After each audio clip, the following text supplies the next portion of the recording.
नमस्कार, मी प्रिया स्वागत करते तुमचे नेहमीप्रमाणेच आपल्या या नवीन व्लॉगमध्ये। तर कसे आहात तुम्ही सगळे?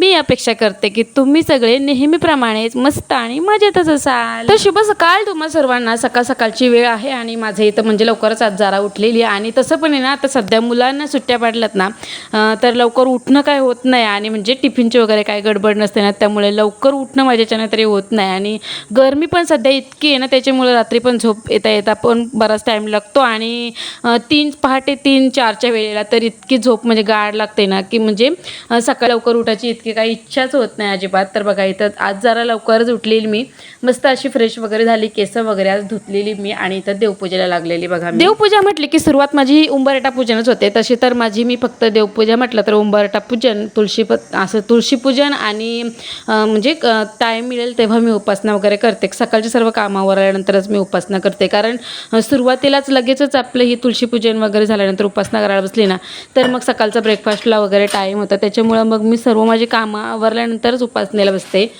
तर बघा इथं मी आज लवकरच उठलेले ना, त्याच्यामुळे सर्व देव भांडी वगैरे सर्व घासायला काढलेली मी। तसं तर देव सर्व साफ करणं, तुळशीपत्र वगैरे लावणं हे बाबाच काम, म्हणजे बाबाच करतात, तुळशीपत्र वगैरे लावतात ना, त्याच्यामुळं मी काय म्हणजे इतकी काय भांडी वगैरे दररोज घासत नाही, बाबा साफ करतात आणि तेच करतात। तर बघा इथं मग मी फक्त आज लवकर उठलेली ना जरा, त्याच्यामुळं मी ही भांडी फक्त साफ करायला घेतलेली, भांडी घासायला घेतलेली, मस्त पितांबरीमध्ये चमकवली ही भांडी जरा। आणि ही जर 10-15 मिनटं फक्त हे काम केलं ना, भांडी वगैरे घासताचे किंवा देवाचं कोणतंही काम केलं ना, इतकं प्रसन्न वाटतं ना, की जी आपली घरातली दररोजची कामं करून इतकं प्रसन्न काय वाटत नाही, थकल्यासारखं होतं, पण हे काम केल्यानंतर एकदम प्रसन्न आणि पॉझिटिव्ह असं वाटतं। तर बघा इथं सर्व ही भांडी मी पहिल्यांदा पितांबरीमध्ये एकदम म्हणजे अशी चकाचक घासून घेते आणि त्यानंतर आपली जी भांडी घासायची दुसरी साबण वगैरे काय असते ना लिक्विड, त्याच्याने जर एकदा पुन्हा घासली नाही ही भांडी एकदम म्हणजे चमकतात पण आणि पटकन काळी पण पडत नाही। आणि जी आपले हंडे वगैरे पण असतात ना पितलेचे, पहिल्यांदा पितांबरीमध्ये घासून त्यानंतर आपले लिक्विडमध्ये किंवा साबणामध्ये घासले ना,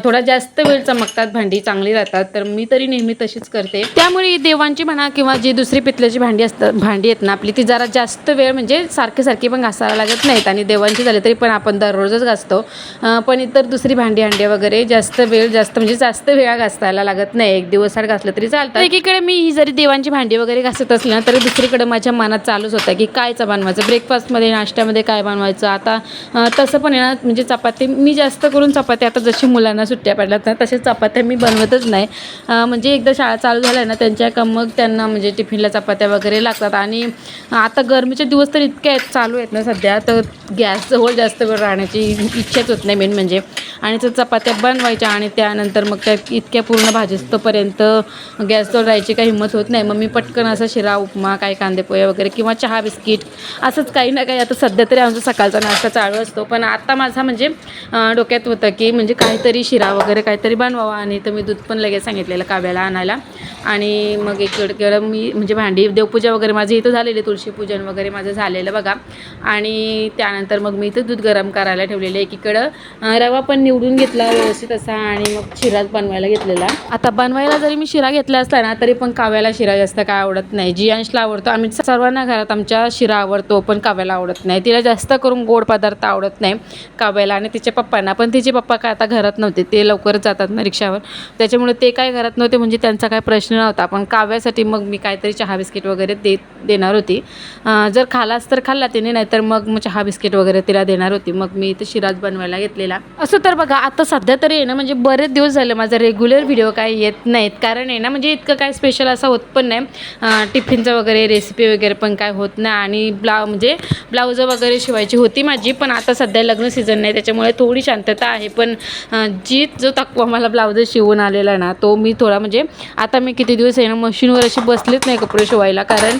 इच्छाच होत नाही, कारण आहे ना दिवसातून 3-3, 4-4 ब्लाऊज शिवून आता सध्या म्हणजे ना आरामच करण्याचं काम चालू आहे। आणि गरमी पण इतकी आहे ना, त्याच्यामुळे किचनमध्ये पण इतकं काय राहण्याची इच्छा होत नाही, आणि मशीनवर तर मी आता सध्या बसतच नाही, त्याच्यामुळे इतकं स्पेशल काय होत नाही दिवसभरात। आपलं असंच जेवण जेवा असं म्हणजे आराम आणि इकडे तिकडे फिरणं पण तसं चालू आहे. शूट तर मी तसं बरंच काय काय करून ठेवलं आहे, पण जसं जसं आता मला वेळ मिळेल ना तसं मी वेळ मिळेल नाही वेळ काढून मी व्हिडिओ एडिट करून अपलोड करण्याचा प्रयत्न करेन. कारण आहे ना माझी आता यूट्यूबवरची म्हणजे व्हिडिओ मी याआधी ना सुरुवातीला दररोज लॉंग व्हिडिओ मी अपलोड करायची. काही ना काही कंटेंट म्हणजे विचार करून मी आता म्हणजे आज हा कंटेंट अपलोड करायचा, उद्या तो, असं म्हणजे 2-2, 3-3 दिवसाचा अगोदरच माझा कंटेंट ठरलेला असायचा आणि आज हे अपलोड करीन असंच असायचं. पण आता आहे ना हप्त्यातून 2सुद्धा माझे व्लॉग येत नाही. आता तर मी जवळजवळ 10-12 दिवसातून मला तर वाटतं मी हा व्हिडिओ अपलोड करत असेल. पण आता नाही, आता मनापासून एकदम विचार केली की हप्त्यातून 3-4 व्हिडिओ तरी आपले गेलेच पाहिजेत लॉंग आणि दररोज एक शॉर्ट व्हिडिओ अपलोड करण्याचा तरी प्रयत्न करीन. तुमचं काय मत आहे याच्यावर? आता जे म्हणजे काही यूट्यूबवर असे कमेंट वगैरे करत नाही, पण कधी भेटल्यावर बोलतात की बरेच दिवस झालं तू व्हिडिओ काय अपलोड केला नाही. म्हणजे एखाद्या माणसाला आता सवय झालेली असली ना व्हिडिओ बघायची, ब्लॉग्स बघायची माझी, तर विचारतातच कुठं पण अशी दिसल्यावर का आता तू व्लॉग शेअर करणार करीस. तर आहे ना लग्न सीझनमध्ये पण एकदम इकडून ये तिकडं जा आणि ब्लाऊज वगैरे आणि त्यानंतर आपलं हे असंच म्हणजे गरमीमध्ये आहे ना आता इतकी सुस्ती येते ना, आळस येतो ना अंगामध्ये, त्याच्यामुळं जास्त काही म्हणजे असं अपलोड पण काही असं एक्स्ट्राची कामं करायचीच हिंमत होत नाही बघा. सकाळी उठल्यानंतर आपली जी दररोजची कामं आणि त्यानंतर ती कामं करून गरमीमुळे थकल्यानंतर मग दुपारचा थोडासा आराम आणि त्यानंतर परत संध्याकाळचे आपली जी कामं असतात रात्रीचे जेवणाची वगैरे ती आणि त्यानंतर परत मग आपला थोडाफार जीएनचा अभ्यास करायचा. अभ्यास थोडासाच घेते मी, जास्त पण नाहीच, पण तो अभ्यास वगैरे घेतला ना अर्धा-1 तास, त्यानंतर मग परत रात्रीचं जेवण आणि परत टाकल्यानंतर तरी पण लवकरच झोप येते. पहिले तर ना मी आता तुम्ही सुरुवातीचे माझे व्हिडिओ जसं बघत असेल ना, सुरुवातीपासून जे कोणी बघत असेल ना त्यांनी नक्कीच नोटीस केले असेल की मी दररोज व्हिडिओ अपलोड करायची. पण आता माझं म्हणजे मी आहे ना तेव्हा दररोज रात्रीचे 1-1:30 वाजेपर्यंत व्हिडिओ एडिट करायचे. पण आता आहे ना मी 10, 10:30, 11च्या आतच झोपून जाते. कारण इतका आलस अंगात शिरला आहे ना माझ्या. आणि एकदा जर आपली कुठल्याही कामाची म्हणा एकदा सवय तुटली ना तर मग तुटलीच, असं म्हणजे परत ती सवय म्हणजे परत जसं तसं व्हायला बरंच टाईम लागतं. माझ्या बाबतीत तरी आता सध्या तसंच झालं आहे. मला पहिले ओढ असायची नेहमीच, कधी मी घरातील एकदाची कामं आवरते आणि कामं आवरून मी सर्व लाईव्हला पण यायची, 1-1.5 तास लाईव्हला पण यायची संध्याकाळी. आणि त्यानंतर मग मी म्हणजे एडिट पण करायचे व्हिडिओ आणि तेव्हा माझे तर रेग्युलर व्हिडिओ जायचे. आणि आता माझे सध्या बरेच म्हणजे व्हिडिओ जवळजवळ 3-4 महिने तरी झालं माझं रेग्युलर व्हिडिओ असे येत नाहीत. असो तर बघा इथं बोलता बोलता आपला शिरा वगैरे झाला, मी नैवेद्य पण दाखवला समर्थांना. आणि त्यानंतर मी इथं तुम्हाला काय दाखवत होती बघा, माझं गळ्यातलं जो मंगळसूत्र आहे ना तो थोडासा कालपट झालेला. आणि आई पण म्हणजे सासूबाई पण बोलत होते की माझ्या कानातली पण कुडी उचलवायची आहे, म्हणजे थोडी अशी पॉलिश करायची होती. जरा कालपट होतात बघा. आपलं गरमीमुळे जे आपल्या शरीराला काही तांबा, चांदी आणि सोनं असं जास्त सूट होत नाही, त्याच्यामुळं थोडा कालपट पडतं. म्हणून त्या बोलत होते की माझी कानातले जराशे पॉलिश करायचे आहेत. आणि तसं तर मी म्हणजे एकदा कोणाचं बघितलेलं आता माझ्या लक्षात नाही, पण उकळत्या पाण्यामध्ये हळद, निरमा पावडर, जी आपली कपडे धुवायची पावडर असते ना ती आणि कोलगेट असं टाकून छान उकळवून घ्यायचा. आणि मी आता त्याच्यासाठी थोडी पातेली खराबच घेतलेली बघा. आता तुम्ही पातेली बघत असाल माझी, पण ही काही जेवण वगैरे बनवण्याची पातेली नाही, त्याच्यामुळे त्याच्यातच मी पूर्ण ते उकळवून घेतलं. आणि त्यानंतर मग मी जे माझा मंगळसूत्र आणि आईंचे कानातले टाकून थोडा 5-10 मिनटं मी त्याच्यातच ठेवून दिले. मी म्हणजे याच्या आधी न्यायची उजलवायला, पनवेलला पण उजलवायला न्यायची, पण आता आहे ना मला एक शिक्षा भेटल्यापासून मी काही जास्त करून या बारीक गोष्टी करण्यासाठी आणि एकटी तर मी नाहीच जात, मी जास्त करून या गोष्टींची रिस्क घ्यायला. कारण मी असंच माझा गळ्यातला मंगळसूत्र तुटलेला ना, तेव्हा मी तो डाग देण्यासाठी पनवेलला घेऊन गेलेली ना, तर माझ्याकडून तो मंगळसूत्रच हरवलेला, म्हणजे पर्सच पडलेली. मी साधा मंगळसूत्र घालून गेलेली आणि दुसरा मंगळसूत्र माझा जो सोन्याचा होता ना तो पर्समध्ये घेऊन गेलेला आणि येता माझी पर्सच पडली, त्याच्यामुळे तो मंगळसूत्र गेला ना. तेव्हापासून मी जास्त करून एकटी काय म्हणजे अशी सोन्याच्या वस्तू वगैरे घेऊन जात नाही. मग मी असेच आपले घरीच उपद्व्याप करत असते. फक्त तुटलाच तर मग तसंच ठेवून देते आणि काव्याचे पप्पा वगैरे असतील ना तर मग तरच मी घेऊन जाते या वस्ती. असो तर बघा इथं मस्त असे म्हणजे आणि निघतात पण मस्त. हां आता घरगुती आपला हा उपाय आहे, पण तरी पण एकदम चकाचक अशा वस्तू निघतात, सोन्याच्या म्हणा चांदीच्या म्हणा एकदम चकाचक निघतात. आणि उकळत्या गरम पाण्यातच टाकायचा. आता तुम्ही बघत असाल जे सोनार वगैरे असतात ना बाहेर बसलेले, ते एकदम उकळत्या पाण्यातच टाकून आपले पॉलिश करतात, त्याच्यामुळेच एकदम चकाचक असे निघतात. तर बघा इथं मी माझं मंगळसूत्र आणि आईंच्या कानातले पण व्यवस्थित असे चमकवून घेतले, मस्तच वाटत होते बघा. आता तुम्हाला इतकी व्हिडिओमध्ये काय वाटणार नाही, पण एकदम असे म्हणजे मस्तच निघालेले माझ्या मते तरी. तर बघा इतक्यातच काव्याचे पप्पा आलेले किचनमध्ये की तुझं काय चाललंय बघण्यासाठी. ते पण जरा लवकरच आलेलं दुपारी. उन्हामुळे इतकं काय बाबा रिक्षावर पण थांबण्याची इच्छा होत नाही. आता तुम्ही बघत असाल जे कोणी म्हणजे दोन्ही बाजूनी जायला लागतात रिक्षावर पण उन्हात, आणि ते रस्ते वगैरे पण इतके तापलेले असतात ना, खरंच बाहेर निघायची इच्छाच होत नाही. मग ते जरा जास्तच म्हणजे दुपारी जेवणाच्या वेळेलाच घरी येतात. आणि इथं माझं मंगळसूत्र घालण्याचं काम चालू होतं बघा. त्यांना बोलत होते मी घाला तुम्ही, तर त्यांना व्हिडिओमध्ये म्हणजे मोबाईल चालू होता ना, त्याच्यामुळे ते बोलले की नको तू घाल तुझं तू.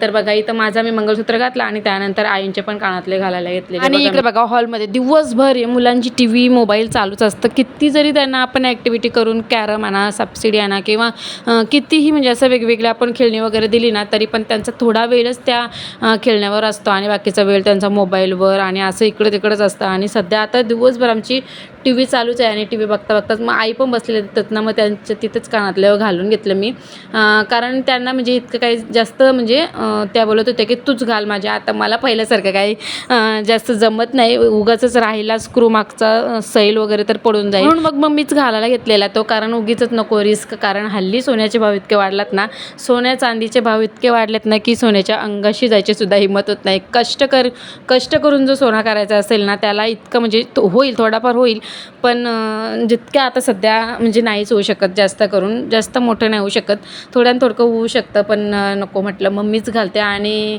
रिस्कच नको. आणि त्यानंतर गेली बघा काव्याचे बाबा पण घरी होते आणि म्हणजे दुपारनंतर, तर मग म्हटलं मला आयब्रो पण करायच्या होत्या, तर मी गेलेले आयब्रो करायला. कारण म्हणजे 1-2 दिवसात मला जायचं होतं बाहेर. आता व्हिडिओ हा बरेच दिवस अगोदरचा आहे, पण त्याच्यानंतर मी बरेच व्हिडिओ शूट करून ठेवलेत.